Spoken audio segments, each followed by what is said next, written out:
शिवसेना शिंदे गुट के नेता और सीएम के करीबी राहुल कनाल ने रतन टाटा को भारत रत्न देने की मांग की है। इसके लिए उन्होंने महाराष्ट्र के मुख्यमंत्री एकनाथ शिंदे को पत्र लिखा है। इसमें उन्होंने लिखा है कि राज्य सरकार भारत के सर्वोच्च सम्मान भारत रत्न के लिए रतन टाटा का नाम प्रस्तावित करे। ये स्वीकृति ही उनके लिए सच्ची श्रद्धांजलि होगी। 8 अक्टूबर को जम्मू कश्मीर और हरियाणा के विधानसभा चुनाव के नतीजे सामने आए, जहां हरियाणा में बीजेपी ने बाजी मार ली, तो वहीं जम्मू कश्मीर में नेशनल कॉन्फ्रेंस और कांग्रेस के गठबंधन ने जीत हासिल की। नतीजों के बाद कई नेताओं के बयान सामने आ चुके हैं। अब सीपीआई के नेता डी राजा ने हरियाणा में कांग्रेस की हार की वजह बताई और देश को बीजेपी से बचाने की बात कही। साथ ही उन्होंने इंडिया गठबंधन को मंथन करने की सलाह भी दी है। प्रधानमंत्री नरेंद्र मोदी 21वें आसियान भारत शिखर सम्मेलन और 19वें पूर्वी एशिया शिखर सम्मेलन में हिस्सा लेने के लिए लाओस के 2 दिवसीय दौरे पर रवाना हो गए। पीएम मोदी की ये यात्रा खास तौर पर लाओस के प्रधानमंत्री सोनेक्से सेफानडोन के निमंत्रण पर हो रही है। विदेश मंत्रालय के सचिव जयदीप मंजूमदार ने इस बात पर जोर दिया कि भारत एशिया से जुड़े सभी नेटवर्क्स को बहुत अहमियत देता है और ये मीटिंग आसियान रिश्तों के भविष्य की दिशा तय करेगी।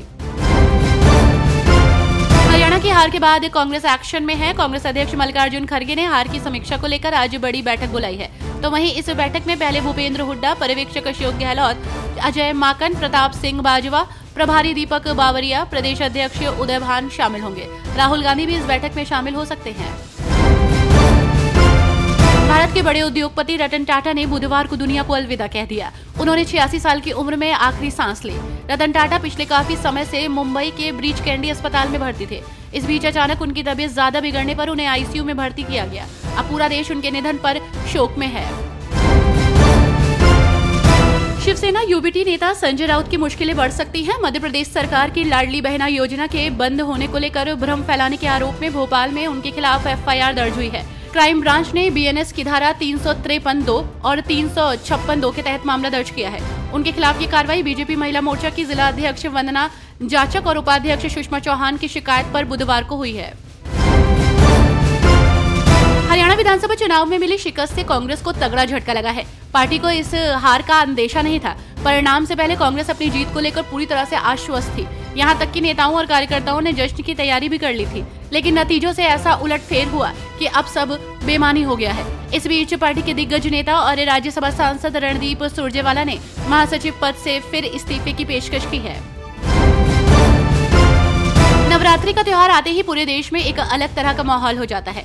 घरों से लेकर गलियों तक मां दुर्गा के पंडालों की धूम रहती है। इस धूम के बीच नवरात्रि के मौके पर महासप्तमी के दिन मुख्यमंत्री नीतीश कुमार ने बुधवार को राजधानी के कई पूजा पंडालों में जाकर पूजा अर्चना की।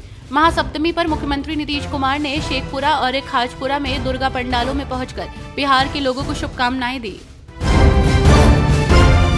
लालू प्रसाद यादव के दोनों बेटे और दामाद लगभग एक साथ राजनीति में आए। वर्तमान में लालू के दोनों बेटे तेज प्रताप और तेजस्वी यादव राजनीति में मजबूत हो चुके हैं, तो वहीं दूसरी तरफ उनके दोनों ही दामाद तेज प्रताप और चिरंजीवी राव का सियासी भविष्य भंवर में फंसा हुआ है। महाराष्ट्र में मराठा आरक्षण अधिकार कार्यकर्ता मनोज जारांगे पाटिल ने बुधवार को बड़ा ऐलान किया है। उन्होंने कहा कि अगर महाराष्ट्र सरकार मराठा समुदाय की आरक्षण संबंधित मांगों को स्वीकार नहीं करती है, तो वो आचार संहिता लागू होने के 48 घंटे के भीतर विधानसभा चुनाव के लिए अपनी रणनीति का खुलासा करेंगे।